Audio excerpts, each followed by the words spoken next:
മലയാള cinema ഇന്ന് വളരെയേറെ മാറിക്കൊണ്ടിരിക്കുകയാണ്. മലയാള സിനിമ അന്ന് തൊട്ട് ഇന്ന് വരെ പല മാറ്റങ്ങളും മലയാള സിനിമയിൽ വന്നിട്ടുണ്ട്.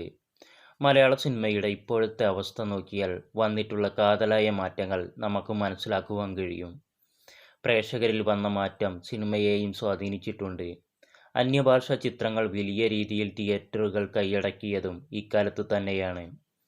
കോവിഡ് കാലഘട്ടം മലയാള സിനിമയിലും പ്രേക്ഷകർക്കും ഇടയിൽ വലിയ ഒരു മാറ്റത്തിൻ്റെ തുടക്കം കുറിച്ചു. OTT പ്ലാറ്റ്ഫോമുകൾ ജനപ്രീതി നേടിയപ്പോഴാണ് മലയാള സിനിമ വലിയൊരു വിഭാഗം മറുഭാഷാ പ്രേക്ഷകരെ ആദ്യമായി നേടിയത്. പിന്നെ അന്യഭാഷാ ചലച്ചിത്ര പ്രേമികൾ അതാതു സംസ്ഥാനങ്ങളിലെ തിയേറ്ററുകളിൽ എത്തി മലയാള സിനിമകൾ കാണുന്ന പുതിയ പ്രവണത വരെ ഉണ്ടായി. മലയാള സിനിമയിലുണ്ടായ മാറ്റം താഴെ പറയുന്ന 3 മാറ്റങ്ങളിലൂടെ പറയാം. ടെക്നിക്കലായി, budget level, utilization of actors. ടെക്നിക്കലായി പല മാറ്റങ്ങളും മലയാള സിനിമയിൽ വന്നിട്ടുണ്ട്. ആദ്യകാലം മുതലുള്ള മലയാള സിനിമയുടെ ഗ്രാഫ് എടുത്താൽ തന്നെ മനസ്സിലാവും മലയാള സിനിമയിൽ വന്ന ടെക്നിക്കലായുള്ള മാറ്റം. ബഡ്ജറ്റ് ലെവലിലോട്ട് വരുമ്പോൾ ഹൈ ലെവൽ ബഡ്ജറ്റ് സിനിമകളിലേക്ക് മലയാള സിനിമ വന്നിട്ടില്ല. ചുരുങ്ങിയ മുതൽ മുടക്കിൽ നല്ലൊരു സിനിമ എടുക്കാനേ എല്ലാവരും തയ്യാറാവുന്നുള്ളൂ. ഇപ്പോഴും ഒരു സാധാരണ സിനിമ, ഓർഡിനറി സിനിമ എന്നതിനപ്പുറത്തേക്ക് മലയാള സിനിമ വളർന്നിട്ടില്ല. ചുരുക്കം ചില സിനിമകൾ ഒഴിച്ചാൽ ഇപ്പോഴും ബഡ്ജറ്റിൽ വീക്ക് ആണ് മലയാള സിനിമ. സാധാരണ കഥകളായതുകൊണ്ട് തന്നെ ബഡ്ജറ്റിൻ്റെ ചട്ടക്കൂടിൽ നിന്നുകൊണ്ടാണ് മലയാള സിനിമകൾ ഇറങ്ങുന്നത്. എന്തിരൻ, KGF പോലുള്ള ബഡ്ജറ്റ് വകവയ്ക്കാതെയുള്ള സിനിമകൾ മലയാള സിനിമയിൽ പ്രാപ്യമാവുന്നില്ല. Utilisation of actors. ഇപ്പോഴും ആക്ടേഴ്സിനെ ഒരു സാധാരണ ആക്ടേഴ്സ് ആയിട്ടാണ് കാണുന്നത്. അവരെ യൂട്ടിലൈസ് ചെയ്യാൻ മലയാള സിനിമയ്ക്ക് ഒരുവിധം സാധിക്കുന്നില്ല. ടൊവിനോ ഒക്കെ ആ നിരയിലേക്ക് വരുന്നുണ്ടെങ്കിലും പൊതുവെ ആക്ടേഴ്സിൻ്റെ കപ്പാസിറ്റിയെ യൂട്ടിലൈസ് ചെയ്യാൻ മലയാള സിനിമയ്ക്ക് കഴിയുന്നില്ല. പലരും ഷോ കാണിക്കാനുള്ള, ഹീറോയിസം കാണിക്കാനുള്ള ഒരു കഥാപാത്രമായിട്ടാണ് അവരുടെ കയ്യിൽ കൊടുക്കുന്നത്. അവരിലുള്ള ഇന്നർ കഴിവുകളെ പലരും വേണ്ട വിധം യൂട്ടിലൈസ് ചെയ്യാതെ പോകുന്നുണ്ട്. മോളിവുഡ് എന്നറിയപ്പെടുന്ന മലയാള സിനിമാ ലോകം ഇന്ന് എല്ലാ അർത്ഥത്തിലും പടർന്ന് പന്തലിച്ച് നിൽക്കുന്ന ഒന്നാണ്. പച്ചയായ ജീവിതം വെള്ളിത്തിരയിൽ അവതരിപ്പിക്കുന്ന മലയാള സിനിമ എന്നും മറ്റുള്ളവയിൽ നിന്ന് വേറിട്ട് നിന്നിരുന്നു. നടന വിസ്മയം വെള്ളിത്തിരയിൽ തീർക്കുന്ന കലാകാരന്മാരെ കൊണ്ടും ഗന്ധർവ ലോകത്തെ പോലും വിസ്മരിപ്പിക്കുന്ന സംഗീത പ്രതിഭകളെ കൊണ്ടും കണ്ണുനീരിൽ മുക്കിയും പൊട്ടിച്ചിരിപ്പിച്ചും ജീവിത യാഥാർത്ഥ്യം തുറന്നു കാട്ടുന്ന ശക്തമായ തിരക്കഥകൾ ഒരുക്കുന്ന കഥാകൃത്തുക്കളെ കൊണ്ടും അനുഗ്രഹീതമാണ് മലയാള സിനിമ. 20-ാം നൂറ്റാണ്ടിൻ്റെ പകുതിയോളം മലയാള സിനിമ തീരെ സജീവമായിരുന്നില്ല.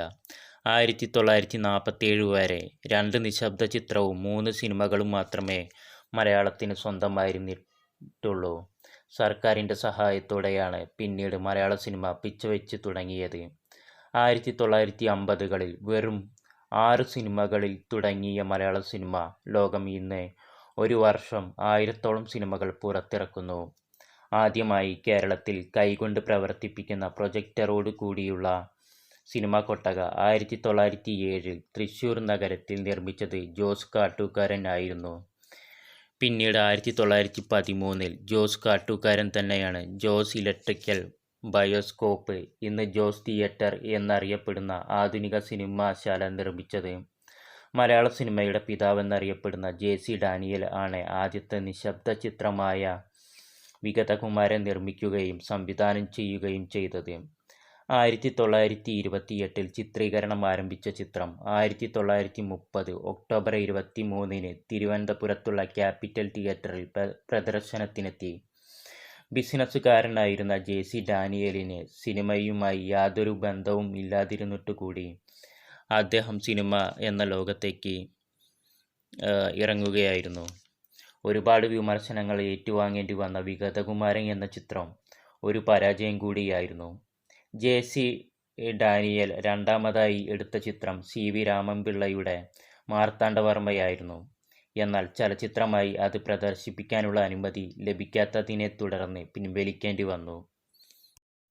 തീരെ കടത്തിൽ അകപ്പെട്ടു പോയ JC ഡാനിയൽ അതോടുകൂടി സിനിമാ രംഗത്തോട് വിട പറയുകയായിരുന്നു.